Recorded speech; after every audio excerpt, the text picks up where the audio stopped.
Sopelatik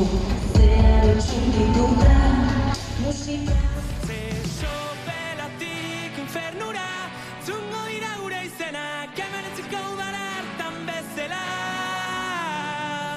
Liburutan ez dago hemen ikasten dena.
Baita ere...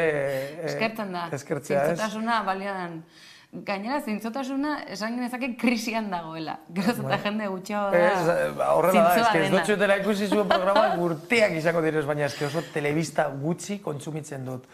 Ondo egiten duzu. Hala ere aplikazioarekin baina eske nira elefante bat, ulertzen duzu. Konparau behar badugu gaur egungo gazteria eta gaur egungo joerak zeintzuk direzen, ni neure kasuan, eske telefonari begire gauza bat ikusteko, eskaladako bideo bat edo peli bat mendikoa baita ere, banago zinema baten edo mendiko festival baten eta bar, eske benetan, aspertu egiten az. Sare sozialak zuk kudeatzen dituzu? Ez, eta ez ditut eta irakurtzen, eta daro bat, ez dakit ustota, astebete terdi, ezer jarri gabe, eta naz baita ere elefante bat horretarako. Ni neure burua tontotza hartzen dut. Beste norbait kudeatzen dizkizu? Bai. Edo laguntza jasotzen duzu? Ez. Ze batzutan Ez, enpresa bat dago eta bera egiten dute.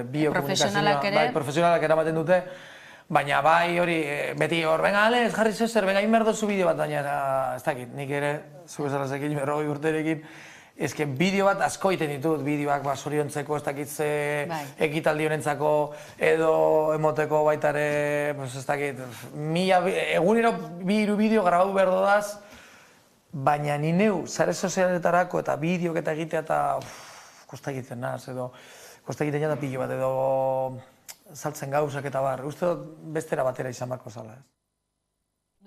Ondo gauzkatzen dokumentalaren izena. Anguar, argiz beteriko filma, argiak nolabait esateko. Hori bai, ez iztezu galdetu zein hizkuntzatan, ni neukin un ideia originala, nolabait ere, hau sesegaitik ez batu, hau da, orduan pieza guztien engranajea nolabait esateko neure eskutik etorri zan, eta gero horretarako dago sekoiztetzeak, horretarako dago zuzendariak, horretarako dago gidoilariak, kamalariak eta bar. Norberak danan gainean egon behar bada. Eta dan hau jaio zan Eki Fundazioaretik. Eki Fundazio sortu zen 2016 garren urtean. 2017 garren urtean martxan jarri ziren eta 2017 garren urtetik gaur arte 70 instalazio fotovoltaiko jarri direla martxan Afrika, batez ere, Sahara azpiko herrialdetan. 3 izan direz Asian gure eskutik, 2 Nepalen eta bat Pakistanen. Orduen, niri kriston ilusia egiten dozte, neu izanaz lehenengokoa lagunduten, handa hemen, kotxe batera matea eta gero ez da gizer, baina ikusi nabanean, zelan antolakuntza aldetik fundazio hau, gehitu nintzen maite minduta eta erabat maite minduta. Dana monitorizatuta dago Bizkaitik, ez? Getzondeki ez bulego nagusiak.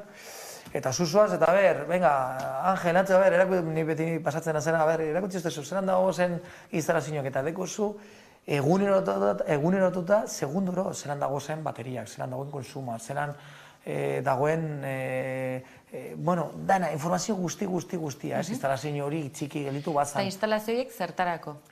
Ospitaletan, eskola txikietan, eskola handietan, eta batez ere, leku, ez dakit, zezango zut, Home Leon egongo da 3-4 ordutara Freetownetik, baina eski Freetownen da Sierra Leoneko hiriburua, bertan egon ginen eta entzulek nolabait ere jakiteko Sierra Leonen inguruen berbaz gabizela, 7 milioi biztanleko herria dela, eta hiriburua Freetownen dago kanpokaldean, dagolako ia moduko bat, pasaia bezala, eta dago barku handi bat, da generadore handi bat, eta ordaintzen baldin badute fakturea, deki diesela, edo ez dakit zerragaia dekien, edo kerosenua, eta horrekin deki argindarra, ez baldin badute ordaintzen fakturea, ez dekiela argindarrik, horregaz, esaten dut zutana, hori hiriburuen, eta gero aparte, generadorea bakotzadeko beretzean, eta bar.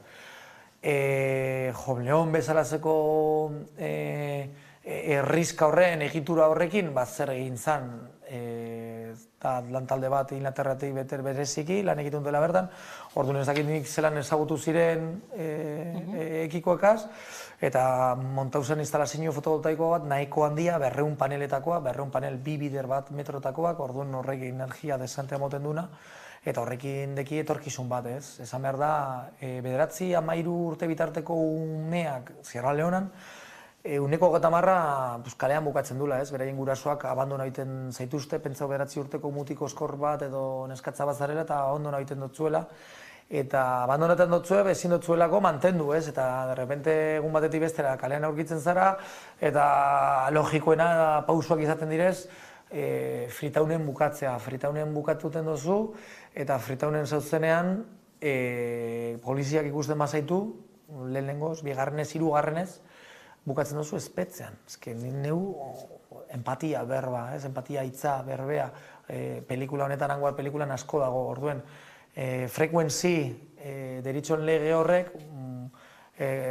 dator gurasoak abandonatzen dutzuela, eta gero bukatzen duzu kalean, eta hirugarrenez ikusten dutzuela polizian, eta bukatzen duzu kartzelan. Eta pentsa 9, 10, 11, 12 urteko mutiko eskor bat zarela, ez? Orduen askotan hori, hemen Euskal Herrian esango genuke, nik ikusten dutela asko, ez azkenean bakarrik mugitzen gara guri afetetan badozku, eta bar, baina gaur egungo gizartean nik ikusten dudaz argizpi barriek eta badagoz giuz berritzegi asko, eta beti ez egiten da berba txarto gazteriaz, eta nik ikusten dut gaur egungo gazterian gauza positibo asko dagozela baita ere, ez? Eta beti, alpinismoan zikeren gertatzen da hori, ez? Lehengo garai batekoak ez kasu guztietan, baina bai, eske gure garaian eta bakarrik alpinismoan pentsatzen dugu gure garaian onena izango zalakoan bezala, ez? Eta beti eske lehen iten zan hau, eta ostetik datozenak inongo garrantzirik gabeko gauzak ingo baziren bezala, ez? Bakotza bizi izan du garai bakotza, eta gaur egungo gizartean baita ere ikusten dut beti erortzen garela trampa beretsu horretan, ez? Gaztei kritika bialduz, eta bar, eta nik ikusteot aukerak eman behar direzela, ez? Aukerak, eta gaur egungo gizarte honetan, eta gaztei zuzenduta, ez dago zela inongo laguntzarik, ez? Lehengoko denborakaz konparau ezkero. Zentzu horretan pentsatzen dokumentalak berak aipatu dituzun balio horiek nolabait transmititu egiten dituela, empatiaren izan daiteke bat, beste bat izan daiteke energia burujabetza oso modan dagoen hitz bat da, baina askok irudikatuko dute, hilabete bukaerako faktura murrizteko edo ekologikoagoa delako, baina aldiz hemen irudikatuko dena edo ikusleak ikusiko duena da, zure biziak goitik bera baldintzatu edo bizi aukera bat emateko bidea dela energia edukitzeak. Burujabetza zentzu zabalenen. Bueno, nik uste balio erantzi asko deko zela filmak, ez? Baina alde batetik geuk 3 bloke edo 3 ardatzen nagusi dagoz, bat da Nepal, neguko espeizio baten, gero kontinente bat, Asia dana, bigarren kontinente bat Afrikara, alako baten salto egiten dugula, eta gero bukatzen dugu berriz ere Asian, Pakistanen, ez? 3 herrialde nahiko progresiaren datari begitute, oso behan dago zenak, kutsadurari begitut eta kamandu da Asia mailan hiribururik eta kutsakorrena, eta bar. Eta gero gaur egungo energi berriztagarriei zuzendu da, ze panorama dekogun, Euskal Herri mailan, etxe mailan, eta ikusten da zelan eolikoak, zelan polemika asko datozen, eta nire ustez geusekin bedire buruagaz, eta hartuten direzen erabakiak izan badire luzera begitute, Film honetan ere ikus genezake horixe, ez? Zeran posible izan da argi indarrarekin, hortxe dagoela. Euskal Herri mailari begitute uste dute Bizkaian deko gule estatu mailan eguzki ordu gitzien, 1900 ordu, ez banaz ekiboketan. Konparatuten badugu Huelvarekin daudela urtean 3400 eguzki ordu, ez? Orduan, gaur egon, nuklearrak, termikak eta zelan gas eta bardana garestitu da, badirudi Euskal Herri mailan baita ere zenbakiak irtetzen direla, ez? Orduan nik uste dut hortik jo beharko gendula, ez? Hortik jotzearena, guk geuk ikusi izan dugu, ez? Bekan paleku baten zer dan plaka garbitut ez da izer, baina eske gure kontsumoa hortik atara dugu 3 hilabetetan, eta ez dugu zautu ez da litro bat be inongo generadorarena. Gero bestalde batetik, kontutan emartu behar dugu, bai Segalanen edo bai Pakistanen nangapar bat azpien, nangapar bat izango da munduko mendirik eta haundinetarikoa bai volumenean, eta justo mendi horren azpian dago eskola bat, nitzako da munduko eskolarik eta derrena, Gunter Mountain Messner Schoolen izena da Roana, 2002an eraiki zan Rijon Messnerren fundazioaren eskutik, eta orduztik ona argindarrik daude, Orgoian daude, 4 errizkatzeki, orotara 3000 biztale egongo direla, negur arte, gero biztalerien kopurua, sosatekona geizten da beko errizka batera, baina poblazioan erdi egitxe gora bera bertan gelditzen da. Orduen argindarra ukitzea, ordenagailu pare bat badeki ez ja, gero sakeleko telefonoak naiz eta koberturarik eta ez izan momentuz, baina ez teki argindarrik, orduen geizten dire, argita garri, berriko gizonak, kasu honetan han Pakistanen, ez, dire suniak nahiko integristak, orduen emakumeak ez deko ez ahotzik, ez hitzik, ez inongo eskubiderik, orduen gizonen esku dagoz bertan, eta gizonet irez, jaizten direnan beko herrira, 12 kilometro egin ostean, 1000 metroko desnibela berantza, baina gero 1000 metroko desnibela positiboa gorantza berriz ere, orduan 24 kilometro egiten dutela bakarri beraien sakeleko telefonoa kargatu alizateko, argazki bat atateko, edo tabar, orduan horregaz dan asanda dago, ez? Batzutan hori berriz ere empatia, berbea, ez? Empatia, askotan ere, nik izango nuke beste bin ere Euskal Herria eta ni neu ere erortzen az askotan. Ikusten dozunean persona bat, edo persona bat erdizka horrela dijoala, eta ostra, batzutan jarri beharko ginateke bereien buruan, ez? Kritika bat jaurti aurretik, ez?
Está bonita, bonita, bonita.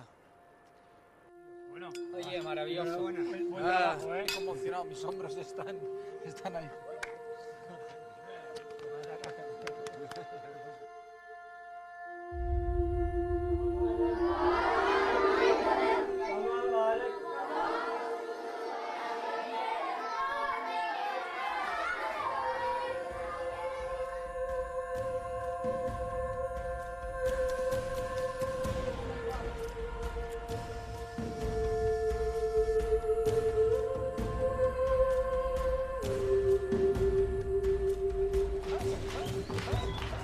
Now we are in the moment that we will switch on the lights in the school.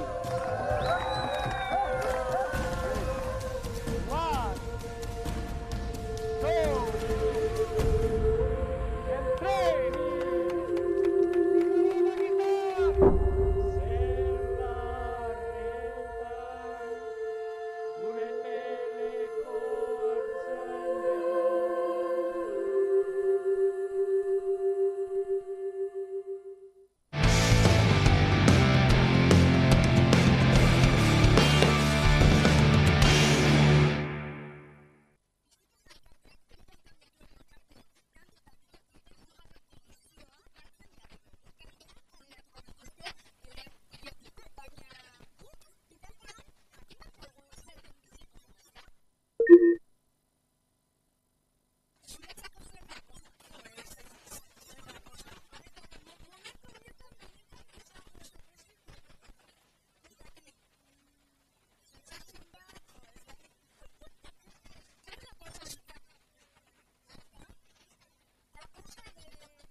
Bizipoza elkartea bea da gaur egun 35 elkartez osatutako elkarte bat. Elkarte guztiak dira, izaera bereziko gaiak lantzen dituztenak eta oraindik ere bete gabeko eskubideak ere badituzten elkarteak eta haur eta familiek osatutakoak. Denok elkartuta gaude, dugu elkarrekin, guztiontzat beharko luken herri inklusibo bat, eraikitzen ari gehala euskeratikan eta euskarak.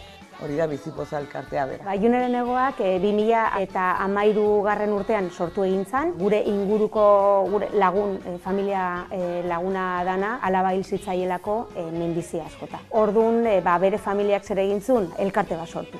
Zertarako dolua edo gaixotasun bat pasatzen ari diren familiei laguntza emateko. Batzutan, estamentuek edo ez dira heltzen behar guztiei eta horregatik jarri ginen martxan. Datorren urtean 10 urte beteko ditugu. Da proiektu oso berezia, oso hunkigarria, voluntarioz osatutako proiektu da eta horrela jarraitzen dugu. Espero dugu hain beharrezkoa ez izatea. Horrek esan nahi du behar guztiak osatuta daudela, baina momentuz horrela jarraituko dugu. Mundu berri bat guztiontzat proiektua, kantu eta bideoklipen proiektua da, aurten 3. edizioa martxan jarri dugu. Elkarte guztiek aurten sortuak izango dituzte bere kantua eta bere bideoklipa. Orduan Bizipozan komunitate oso batzen gea eta proiektu zehatz honetan ere elkarlana da nagusi. Elkarteak eta euskal sortzaileen artekoa. Hau da, elkartasuna eta kulturaren arteko elkarlan bat da. Orduan prozesu guzti hau ere, elkarteak, sortzaileak denok eskutikan egiten dugu.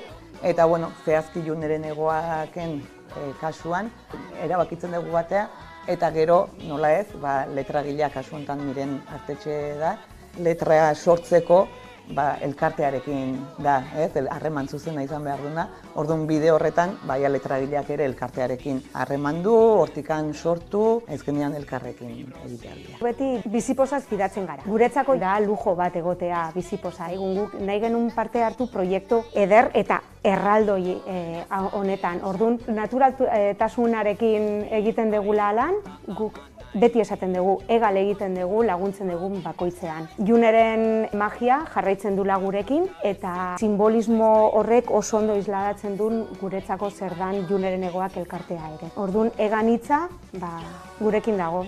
Bizipoza da elkartasuna, elkarlana, komunitate bat, hizkuntza, pertsonak, familiak, elkarteak, eta esan bezala komunitate oso bat, Bakarrik ez zaudela sentitzea. Gure leloa da, Eduardo Galeanoren hitz bat. Jende txiki askok, leku txikietan, gauza txikiak egiten, mundu alda dezaketa. Uste dut, Bizipozan gaudeno guztiok, daukagula sentimendu hori edo ardatza edo helburua. Eta nik ere pentsatzen dut, gauza txikiekin aldaketa handiak egin daitezkela. Eta hori gure esku dagoela, nola baita esateko. Merezi eta aitortza bat, merezi dutela elkarte guzti hauek.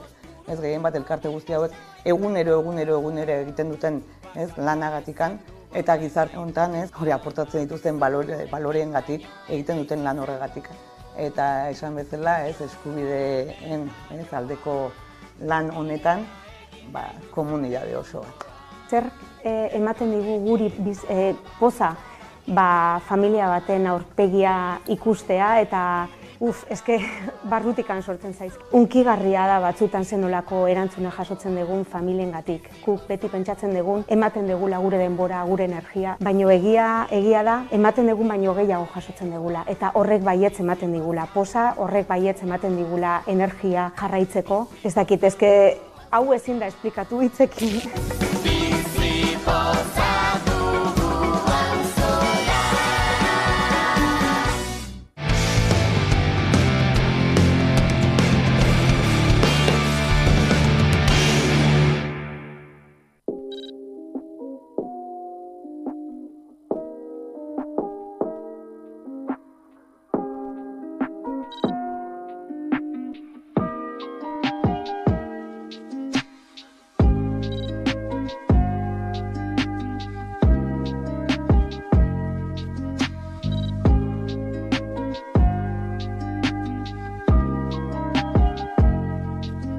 Vuelve el mercado de trueque de libros, tras 2 años sin poder celebrarlo.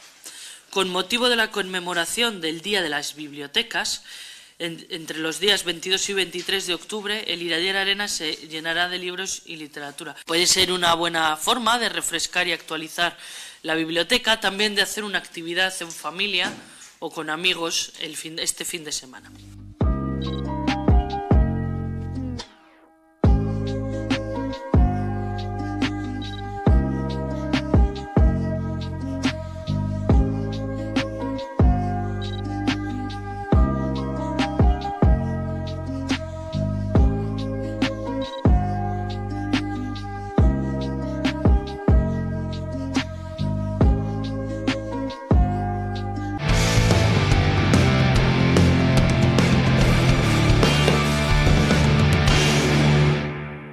Bidaia luzea egiten ari da Ainhoa, eta gaur Buenos Airesera heldu da. Hemen dago ere Fermin Muguruza, Argentinako hiriburuan, Blakiz Beltza filma aurkezten, Ainhoaren historia kontatuko duen pelikula berria. Zuzendariak gaur prentzaurreko bat eskaini du, eta pelikulak bi estenali izango ditu, bat Buenos Airesen bertan, eta bestea Rosarion. Avant premier ere egingo dute, 700 pertsonentzako areto batean. Bai Muguruza, bai ikoizle argentinarrak oso pozik azaldu dira egindako lanarekin, eta uste dute argentinarrok unkituko gaituen pelikula bat izango dela. Muguruzak esan du bihotzarekin ikusi behar den pelikula bat dela, eta azte honetan ikusiko dugu zelan hartzen duten argentinarrok film berri hau. Oye, ¿de dónde son ustedes? ¿Nosotros? ¿Holandeses? Ah, ¿sí? Ustedes no son holandeses, son vascos. Mi papá era vasco, beltza naiz eta harro nago. Yo le guardo el secreto, pero tú me enseñas euskera. Yo empiezo a pensar en la segunda película. Enseguida tenía en mente volver otra vez a estar con el mismo equipo de trabajo. Entonces a volver a contar con ellos, ¿no? Hubo un hecho luctuoso también en este momento, que es la muerte de mi hermano, y es un revulsivo para que yo vaya a hacer esta película, para que se convierta en una misión, el intentar conseguir contar esta historia, la historia de Ainhoa, pero que a la vez también es nuestra historia. Somos soñadores, ¿no? Y pecamos a veces de ingenuos, pero también eso nos hace caminar, ¿no? Nos hace también más fuertes, nos hace volver a levantarnos. Muchas veces, como decía el poeta Pessoa, tenemos que aprender a hacer de cada caída un paso de danza. Y eso es lo que hacemos nosotros al final, ¿no? Seguir bailando como los gigantes de San Fermín, porque si no bailan están muertos. They killed my mother. They made my father disappear. I went there looking for the truth.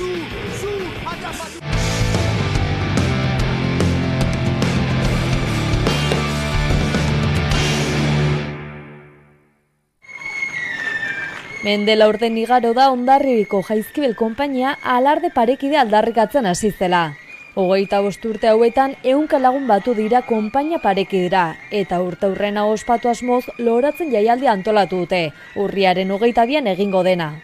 Argi daukagu gure helburua oraindik ez dugula lortu eta horrek haserretzen gaitu. Nola ez? Ezin zaigu buruan kabitu emakume izate hutsagatik, espazio publikotik, ospakizunetatik, herriaren bihotzetako batetik botatzen jarraituko gintuztenik 21. mendean, baina errealitatea hori da. Hala ere, pasatako urteak eta gero Jaizkibel konpainiaren freskotasuna, alaitasuna eta aurrera jarraitzeko grinak ospatzeko modukoa direla azpimarratuz, hori egitera doaz urriaren 22an. Herriko 22. konpainia garela, hemen gaudela eta bizirik gaudela ospatuko dugu. Horretarako egun osoko egitaraua prestatu dute eta Hondarribiar guztiak eta inguruko lagunak gonbidatu nahi izan dituzte elkarrekin ospatzera. Goizeko 10:00 hasiko dute eguna Jaizkibel konpainiaren alarde parekidearen aldeko borrokaren eta bestelako egitate historikoen berri emango duen ibilbide historikoarekin. Eguerdeko 12etan Gipuzkoa plazan elkartuko dira Jaizkibelen simbolo bihurtu diren zapi koloretsuekin festa hasteko. Ondoren herri bazkaria egingo dute jostaldi frontoian eta arratsaldeko 6:30 egingo dute eguneko ekitaldi nagusia bentan. Ekitaldi nagusia 6:30 izango da, izan garena eta garena ospatu eta gure helburuak aldarrikatzeko. Azkenik kontzertuak izango dituzte 7:30 hasita. The Ingles, Anari, Pinpilin Pusis eta Merina Gris. Ibilbide historikoan eta bazkarian parte hartzeko plazak dagoeneko agortu dira. Dena den konpainiako hartarazi du ikasturtean zehar bestelako ibilbide historikoak ere antolatuko dituztela noizan behin.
Dena izanen oien maizter, laster, bazter baten geldituko dira eta zer.